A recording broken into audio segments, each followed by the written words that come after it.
A light rod of length L is rigidly attached to a small heavy block at one end and a hook at the other end. The system is released from rest with the rod in a horizontal position. There is a fixed smooth ring at a depth h below the initial position of the hook, and the hook gets into the ring as it reaches there.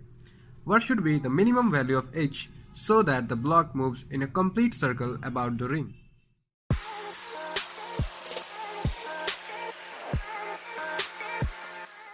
This is our problem figure.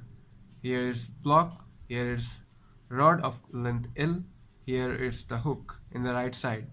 The whole system falls horizontally under acceleration due to gravity, and the system gets hooked to the ring. This is our ring. The ring is fixed in the space, so it can't be that the ring gets driven away along the system. So what do we have to find? We have to find the value of the h, the minimum value of this h, such that the block forms a loop about this ring. So how do we solve the question? Means what should be our strategy for solving such kinds of question? So what happens is we have to find the minimum value of velocity of the block at this position such that it can form a loop. And when we find the minimum value of velocity of the block, then we can easily find the minimum value of h. So how do we do that? So what is the question saying is, when the block comes at this position, it forms a loop after this about this ring. So it becomes vertical after some time. So why in the question it's given that to find the minimum value of h?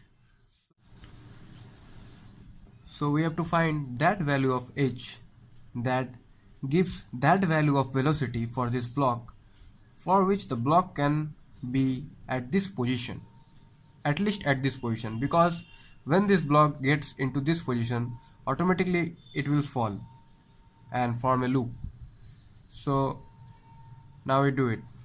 So we know how to find the velocity of a freely falling body, the body which falls freely under gravity.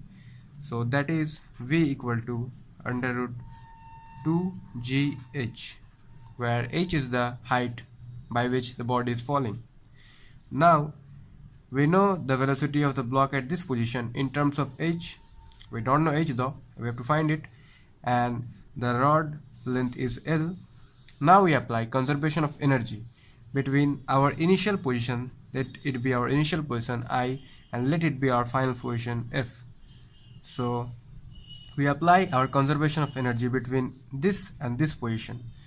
So and another point, one important point is this: can we apply conservation of energy principle in this case? Yeah, we can, because the condition is that work done by non-conservative force should be 0, and here our non-conservative force is the tension in this rod, and we can see the rod is perpendicular to the trajectory of this block, which is circular path. The block is traveling a circular path here, and the tension forms a 90-degree angle with that path.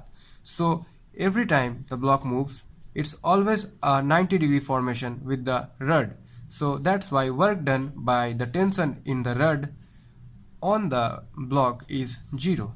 So we can apply the conservation of energy in this case. So energy initially equal to energy finally, where I mean by energy is mechanical energy, total mechanical energy, that is sum of potential and kinetic energy.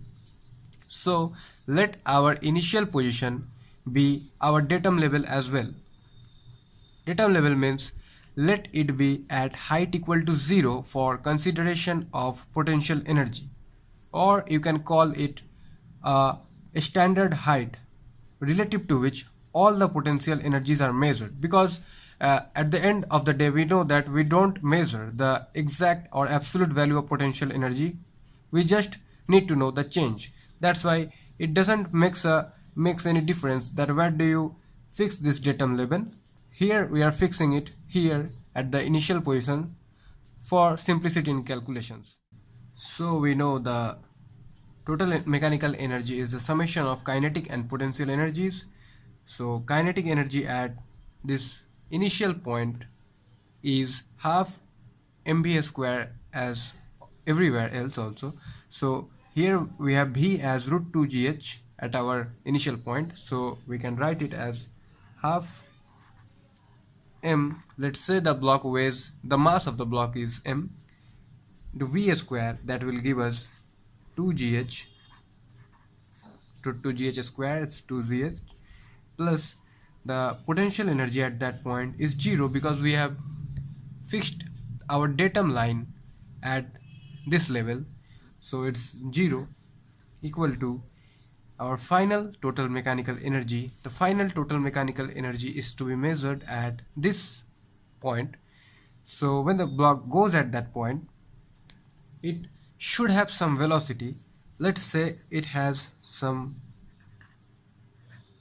v, a small v velocity, plus our potential energy for the block at this point is mgl, where L is the length of the rod. But we have to find the minimum value of h, so at this limiting case the value of b is 0, because we need to find the minimum value of h.